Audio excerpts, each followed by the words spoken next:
explain what is causing this weather and why it has taken them by surprise. That sudden drop in temperature has half an hour ago. Mexican officials closed the border in the line of so many U.S. refugees. We prepare to go live to Los Angeles. Are you getting it on camera? What you see is happening now. Look over there behind me! That's a tornado! Yes, a twister! This is just massive.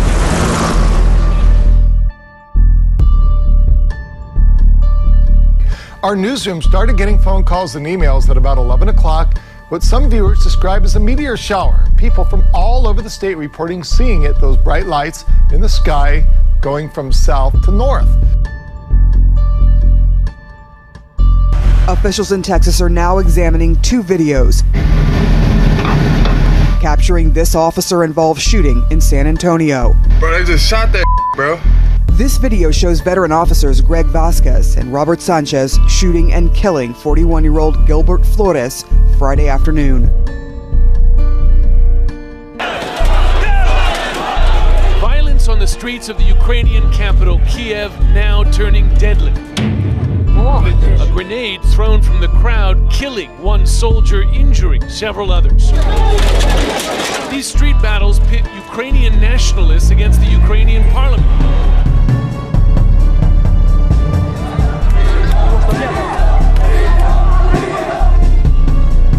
The crowd chanted Germany, Merkel, and we want to leave. Refugees complained that they have paid hundreds of euros for tickets and called for the station to be reopened. Many of the asylum seekers have been waiting at Galati station for days. The station later reopened, but only for non-migrants.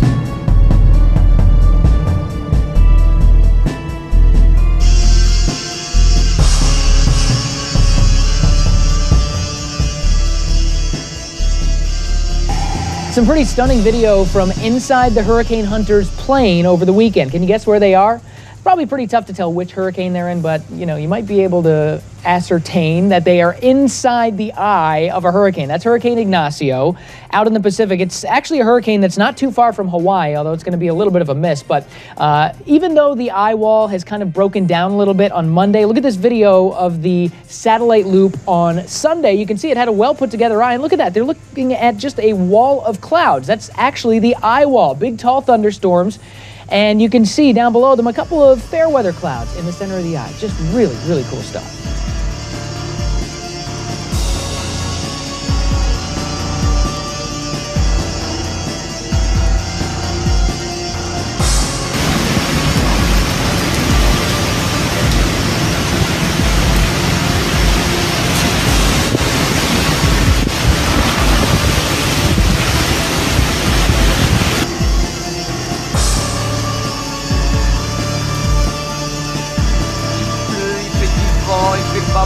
Dans vacances horribles.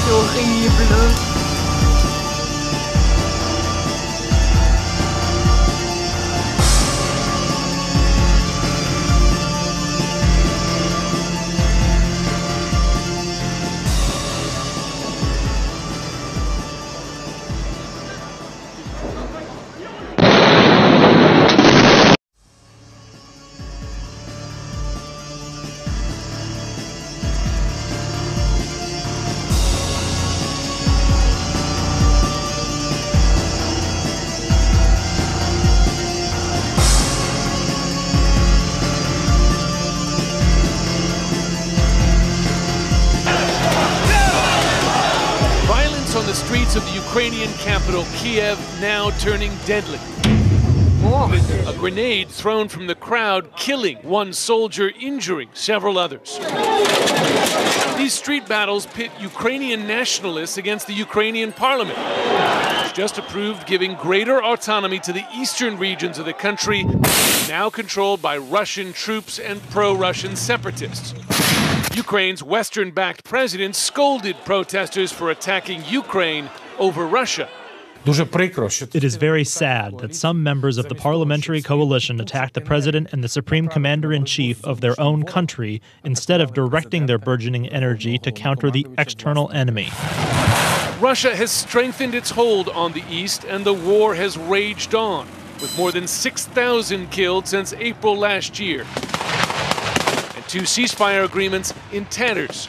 We call on all Ukrainians no matter their affiliation or organization, to respect law and order. With NATO allies worried they could be Russia's next targets, the U.S. military is bolstering its forces in the region, sending Predator drones to Latvia over the weekend and F-22s to Germany late last week. All part of an effort to reassure European allies that the U.S. will deter further aggression by Russian President Vladimir Putin. It seems that that's the direction he wants to take them, towards one of more confrontation. And we're simply going to have to check that.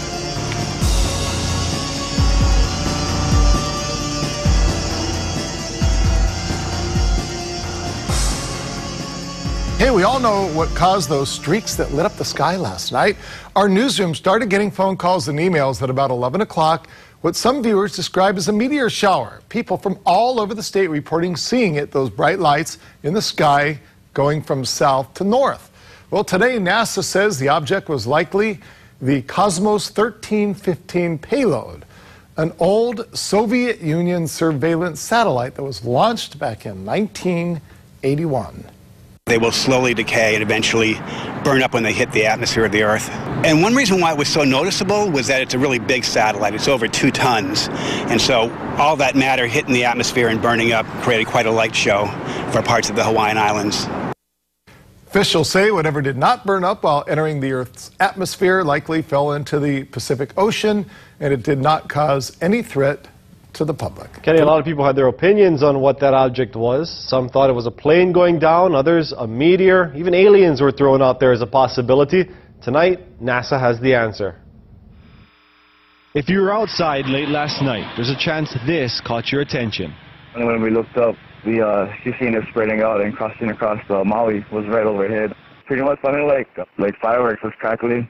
It could be seen from Oahu to the Big Island, and at first many didn't know what it was. Everybody thought it was a meteor shower at first, but we've seen a meteor shower before. It never looked like that. Turns out this spectacle is a Russian satellite burning up as it's falling back to Earth. It's just one of more than 20,000 pieces of sizable debris that's been orbiting our planet. You can only see it if you're close to where it's re-entering, because it's happening about 50 miles up in the atmosphere. While this satellite's re-entry into our atmosphere was only visible in Hawaii, experts say these events happen all the time. It's not like a once-in-a-lifetime event. You probably get a good chance of seeing a few of these in your lifetime. A decent-sized piece like a rocket body or a decent-sized satellite is falling about once a week. NASA says smaller pieces of space junk re-enter our atmosphere every day, most of which don't survive being burned and never make it to the ground. Richard Wainscoat is an astronomer at UH Manoa. He says last night's falling satellite likely dropped into the ocean just north of our islands, and another one could be re-entering close by. I would encourage people to go out and look at the sky a little bit at night, and maybe you get lucky and see one of these, and keep an eye on the predictions, and maybe you'll get lucky in the future.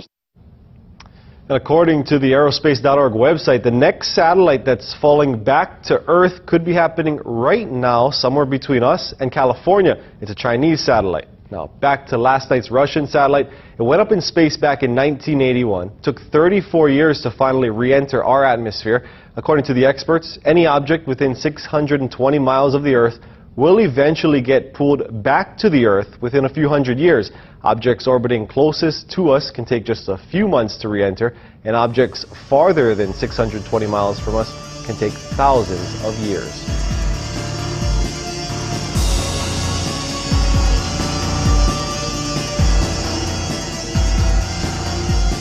Today, Pope Francis announced that Catholics who have had abortions will have an easier time obtaining forgiveness for what the Church considers a grave sin. Here's Elaine Quijano. The Pope's announcement is not a radical shift in doctrine. Some priests have long had the ability to absolve women of what the Church says is the sin of abortion. But the letter issued today is the first time the Vatican has publicly sanctioned the practice. In that letter, the Pope calls abortion a tragedy, but says, "I have met so many women who bear in their heart the scar of this agonizing and painful decision. The forgiveness of God cannot be denied to one who has repented." Candida Moss teaches theology at Notre Dame. We should note that Pope Francis said that a woman has to be contrite. She has to repent of what she's done. But he also said that he understood that this was an existential and moral decision for women, and he understood that it could be very difficult. The announcement is the latest in a string of papal moves meant to set a more welcoming tone for the Church. In 2013, the Pope made headlines with his comments on gay men. If a person is gay and seeks God and has goodwill, he told reporters, who am I to judge him?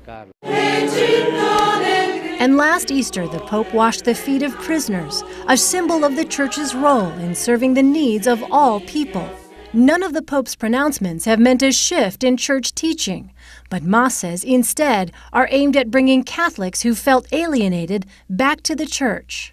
Well, Francis has been interested in forgiveness and mercy since his first day as Pope. So this is very typical of Francis, that he wants to forgive people and he wants to suspend judgment.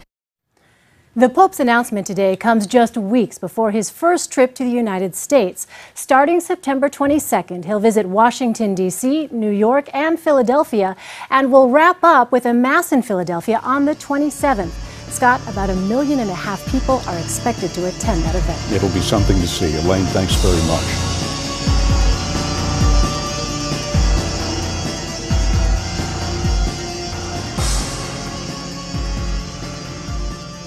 Asylum seekers trying to reach Western Europe are holding a rally outside of Budapest's main train station after Hungarian police forced them out of the terminal.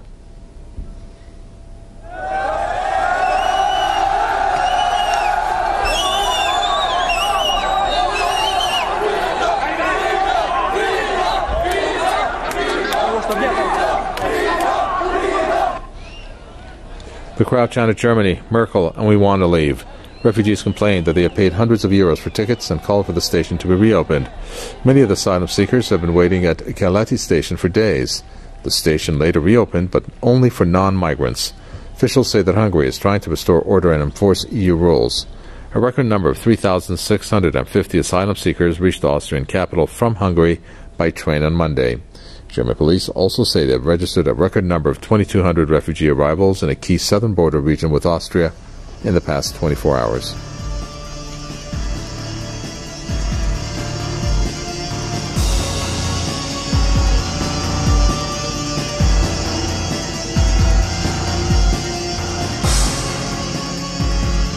Southwest Flight 1522 from San Diego to Chicago, thousands of feet in the air when the pilot is forced to divert.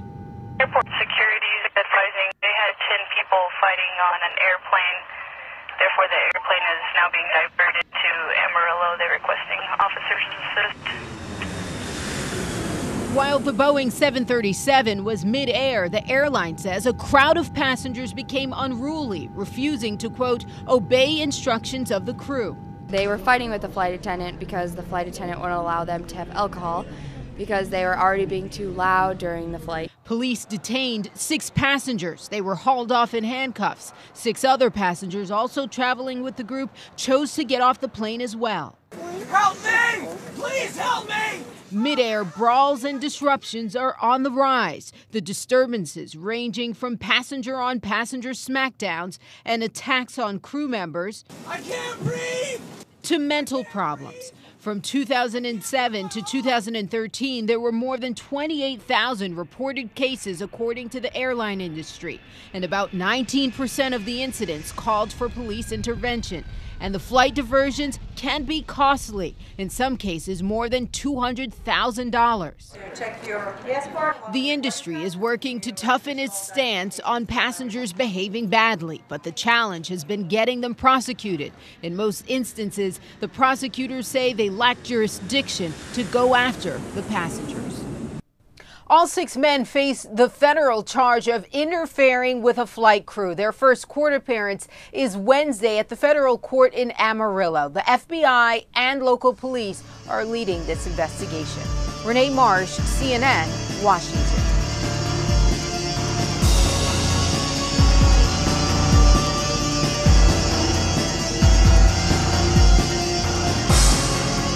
We're gonna ride on a fluke. You are watching parts of what was a chilling live broadcast on the social media platform Periscope. If I didn't think I would get in trouble with the law, I'll periscope everything. The broadcast featuring two men police now identify as 28-year-old Damon Batson and the cameraman, 25-year-old Carlos Gonzalez. But we riding over there right now. So his girl, you know, supposedly got to do it in the crib, so we gonna ride over there, see what we can do. With Gonzalez narrating the entire time, the two claim they're on their way to take care of a man who may be with one of their girlfriends. Nah, we in Sacramento, like Midtown. Bringing with them a firearm. Bang, bang. Bang, bang. They head to an apartment. Hey, yo, stop being scared. Open that door. Tell that boy to come out. Even after jumping on a ledge to check, it appears no one is home. All the while, web viewers are watching this, liking it with hearts, and egging on the two with live comments. We're not showing you. But some told Gonzalez to prove the gun is real. We're very fortunate it ended this way, that no one got hurt. Police say after the broadcast Wednesday night, they found out about it and were able to review a tape of it. It's not something we see every day, and it is almost unprecedented. Officers jumped into action, identifying Gonzalez and Batson as those on camera. At one point, Gonzalez also showed off what appears to be pot plants in the same broadcast. Our cameras were rolling as police served a search warrant and took both into custody. Recognition is, you know, a basic human desire that everyone has, but some people have it more than others. Julie Gallagher is a social media expert. She says social media has changed over the past few years, allowing immediate broadcast of videos and pictures, not just text. Most recently, we saw gunman Vester Flanagan film his assassination of a Virginia news crew and post it on Facebook. Gallagher says social media often plays into people's desire to feel famous. If someone has evil intent, it's just as easy for them to use these platforms as it is for people who are good.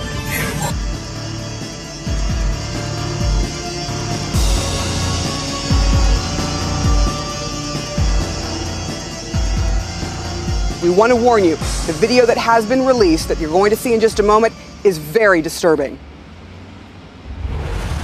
Officials in Texas are now examining two videos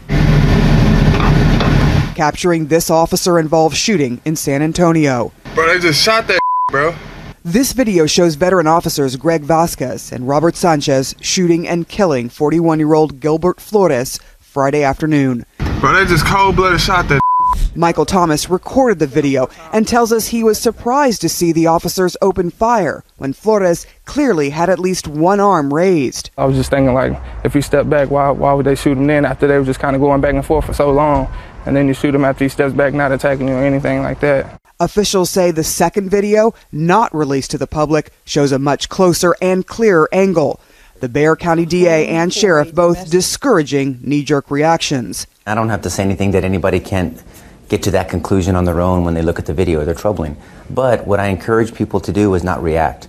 The officers arrived at Flores' house responding to a domestic dispute call. Looks like the male that called it in assaulted his wife and child, so possibly two patients.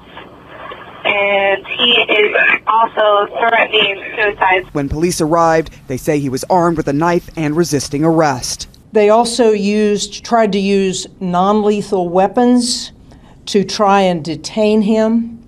And after a lengthy confrontation, both deputies fired shots, causing the man's death. Thomas first provided his video to CNN affiliate KSAT. On Monday, the sheriff's office labeling it as unethical and sad for the news station to purchase and air the video, also tweeting, broadcasting a man's death for $100 sparked threats to our deputies' lives, to which the station says it's their obligation to inform the public, saying in part, it is not uncommon for news organizations to pay for video for freelancers or citizen journalists.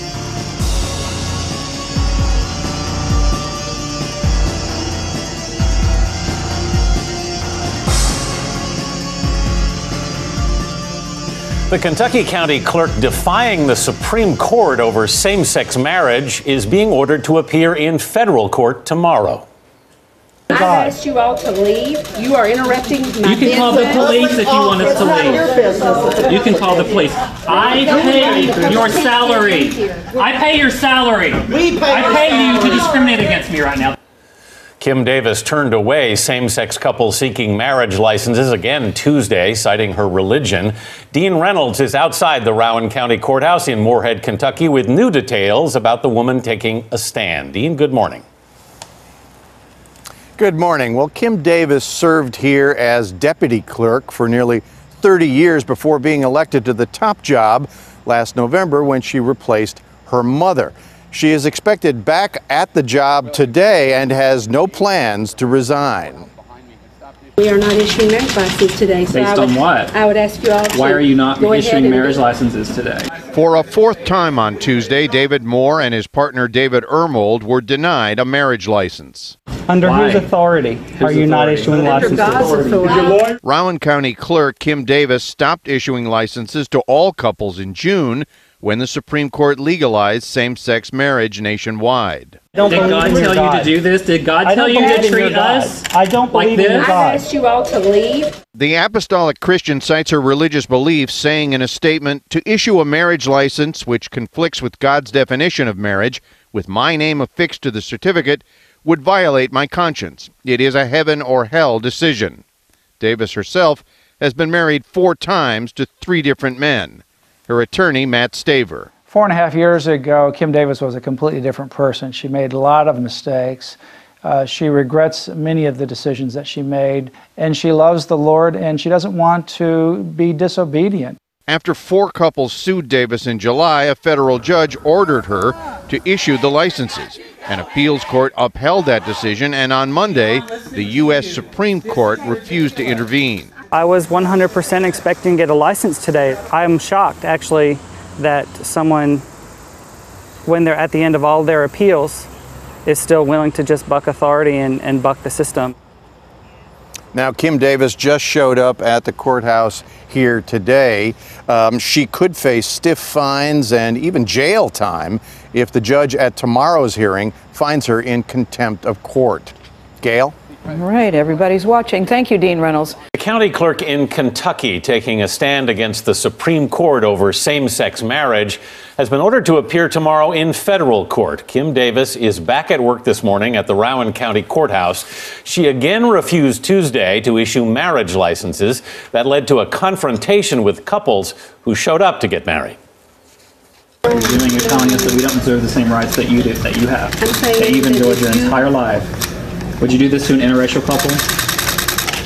A man and a woman, no. Under whose authority are you not issuing licenses? Under God's authority. Did your lawyers tell you? I don't believe in your God. Did God tell you to do this? Did God tell you to treat us? I don't believe in your God. I've asked you all to leave. You are interrupting my business. You can call the police. Chief Legal Correspondent Jan Crawford's at the Supreme Court with what's next. Good morning, Jan. Well, good morning. So, what's next is that court hearing tomorrow. She's going to go before a judge facing contempt of court charges for refusing to issue the licenses. Now, she's arguing she's got a constitutional right to religion and speech and should not have to issue the licenses. But lower courts so far have refused to give her a reprieve. The Supreme Court has refused to step in. So she is off to court where she is facing jail time. Although I think the most likely outcome at this point is probably some kind of fine. Jan, if she's defying a court order, why hasn't she been fired yet? Well, that would be the obvious solution, right? But remember, she is an elected official, so she can't be fired. The only thing they could do is impeach her, and there's just not a real effort at this point to do that there in Kentucky. Jan, what about the First Amendment right to religious freedom? Well, that's her argument. But, I don't think that she's got a great case at this point. Remember, Kentucky law requires clerks to issue these licenses, and the Supreme Court has ruled that same-sex couples are eligible to get marriage licenses. The lower courts in this case have said that just because she's issuing a license doesn't mean she approves of same-sex marriage. She's just certifying that the same-sex couples are eligible like everyone else, and her religious beliefs really have no bearing on that legal question. And remember, public employees can't refuse services to people if that would violate the Constitution. You couldn't deny services to Jewish people or Muslims or African Americans. Many people find it ironic that this protest is coming from a woman who's been married 4 times. Do you think that the court anticipated this kind of backlash on the local level when it comes to same-sex marriage? Well, you know, Gail, I mean, I think that's a great question because it's important to keep this in perspective. I mean, this is one clerk in one county in Kentucky out of more than 3,000 counties in the entire United States. So we're not seeing this kind of massive resistance. Most people are following the rule of law. I mean, this is nothing like we saw in the 50s and the 60s where there was widespread defiance of Supreme Court rulings on school desegregation. I mean, federal troops had to be called in. This is one clerk in one county. And how long can she continue to do this, Jan? Until she complies with whatever court orders. I mean, right now there'll probably be the hammer of potential fines and then maybe jail time. It will just escalate until perhaps at the end of the day, she may end up being impeached. All right, thank you.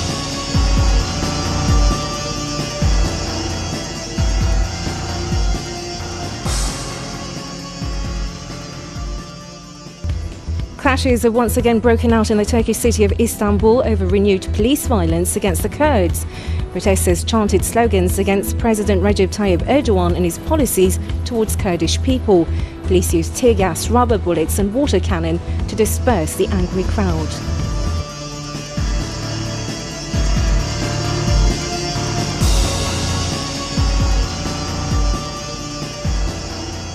Turkish Deputy Prime Minister Numan Kurtulmus has confirmed that 18 Turkish workers were kidnapped near Iraq's capital Baghdad on Wednesday. Masked men in military uniforms pulled off the kidnapping at dawn, bundling the captives into several SUVs and speeding away. The Iraqi police said the 18 are employed by a Turkish construction company contracted to build a sports complex in the sprawling Shia district of Sadr City. The kidnappers stormed the construction site where the workers were sleeping in caravans and disarmed the guards before taking the workers away.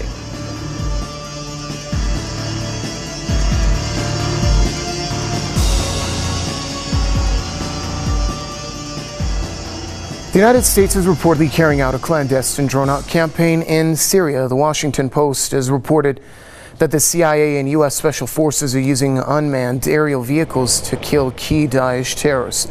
The paper says the drone operations are separate from the wider U.S.-led airstrikes against the ISIL. The U.S.-led air campaign in Syria has been widely criticized for its ineffectiveness. The U.S. is carrying out drone campaigns in several other Muslim countries, including Pakistan and Afghanistan. Washington says the raids target militants, but many civilians have fallen victim to the airstrikes. Author and radio host Stephen Lenman joins us now from Chicago to offer us more insight on that story. Mr. Lenman, it's great to have you with us here on Press TV's Top 5. According to the Washington Post, apart from the so-called U.S.-led coalition that have been carrying out operations against the ISIL or the Daesh in Syria, the CIA and U.S. Special Forces have also been carrying out drone operations in the shadows as well. Well, I have called the war against Syria, which is not a civil war. It's mischaracterized as a civil war. I've called it all along since an inception back in 2011, Obama's war on Syria to replace the Assad government and install a pro-Western puppet regime subservient to Washington. What's going on with America's bombing campaign, both the bombing campaign and the drone campaign, has got nothing to do with targeting ISIS fighters. ISIS fighters are U.S. proxy foot soldiers on the ground fighting Assad's military. So that the drone campaign is simply going right along with the other bombing campaign, basically targeting Syrian infrastructure, destroying the infrastructure, harming the country, and I'm wondering if it's just a matter of time before it directly begins attacking Syrian forces. Mr. Lenman, how is it that the United States gets to pick and choose where and how it upholds international stipulations regarding sovereignty of other countries? I wish the whole world would ask that question. That is so important. America arrogates to itself the right to intervene in the internal affairs of any other country by any means possible, politically, economically, militarily, do whatever it wants, including featuring aggressive wars, which is what's going on in Syria. Again, it's got nothing to do with the civil uprising. The fighters against the Assad government are basically imported terrorists. They come from dozens dozens of other countries. Not many Syrians. There may be Syrians involved, but they're a minority of the fighters. They're basically coming in from abroad, trained by the CIA, trained by U.S. Special Forces in various countries in the region, and sent into Syria to topple the Syrian government. This is what's going on, and Obama's bombing campaign, including the drone campaign, is part of this operation to oust the Assad government. It shows no signs of ending, whatever. Author and radio host Stephen Lenman joining us from Chicago. Thank you, Mr. Lenman, for your comments.